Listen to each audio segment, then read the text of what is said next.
Il y a une solution propre à ce problème et j'en ai fait un plugin, il s'appelle Ultrapool. Dans Unreal Engine, chaque fois que tu spawns un acteur, un ennemi, un VFX, un projectile, le moteur fait un travail non trivial. Allocation mémoire, initialisation de composants, spawn dans le monde, et quand tu le détruis, le Garbage Collector passe derrière pour nettoyer. Une fois ou deux, ça passe, ça ne se voit pas. Mais dès que tu as un système qui spawn et détruit en continu des acteurs, des projectiles, des Niagara, des VFX, des ennemis, que sais-je, et qui continue de en faire pop en vague, tu peux commencer à avoir des micro-freezes. La solution classique, c'est l'acteur pooling.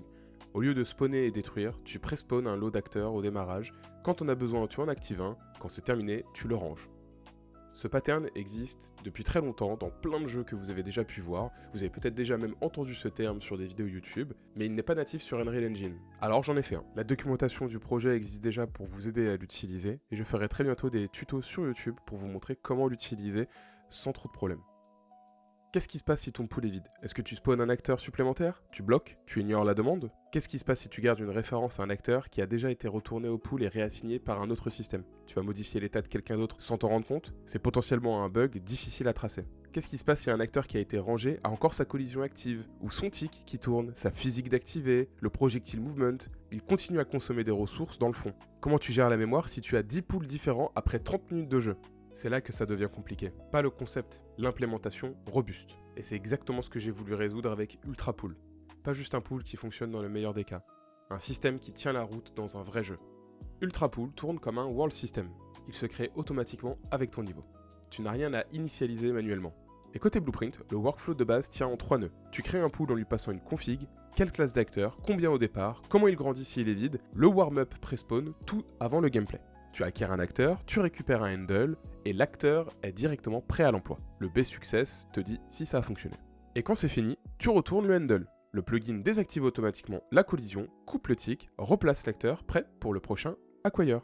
Maintenant sous le capot, c'est là que ça devient intéressant. Les handles. Quand tu acquires un acteur, tu ne récupères pas un pointeur brut. Tu récupères un handle avec un champ de génération. Si cet acteur est retourné ailleurs, ton ancien handle devient invalide automatiquement. Plus de références vides, plus de potentiel bug. 4 modes selon ce que tu veux, un pool strict, une croissance à la demande, par lot ou qui double à chaque miss. L'hélice, tu donnes une durée de vie à un acteur acquis. S'il n'est pas retourné à temps, le plugin le récupère tout seul.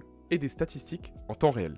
Acteur actif, disponible, miss, pic d'utilisation, c'est ce qui te permet de calibrer tes pools sans tâtonner. Pour être concret, voici un exemple avec des projectiles. Au Begin Play, je crée un pool de 30 projectiles avec la politique On Demand. Le warm-up les spawn avant que le joueur touche quoi que ce soit. Quand je tire, acquire, je vérifie B-Success, je positionne l'acteur, c'est parti. Quand le projectile touche ou que le lisse expire, une ligne, return. Et les stats me disent si le pool est bien dimensionné, des miss fréquents, j'augmente la taille initiale, simple, automatique. Ce que j'aime particulièrement, c'est que n'importe quel acteur peut être poolé, sans héritage obligatoire, sans classe de base imposée. Et si vous voulez des callbacks Blueprint quand un acteur est acquis ou retourné, pour reset son état proprement, pour ajouter des effets manuellement si vous le souhaitez, il y a une interface disponible que vous pouvez utiliser.